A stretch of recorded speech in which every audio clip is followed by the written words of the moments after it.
После промывки гидрокомпенсаторов, замены маслосъемных колпачков появляется стук. Так как масло еще не закачалось, двигатель работает изначально с перебоями, сейчас более-менее стабилизировался. Ну, слышен стук.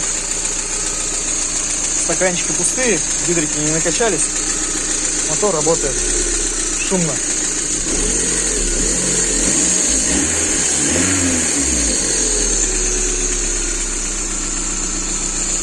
Ну и шумит вот этот ролик натяжной.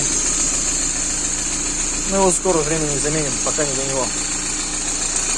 Стоит Stinger Паук 4.1. На мощность сильно не влияет, просто удалили катализатор.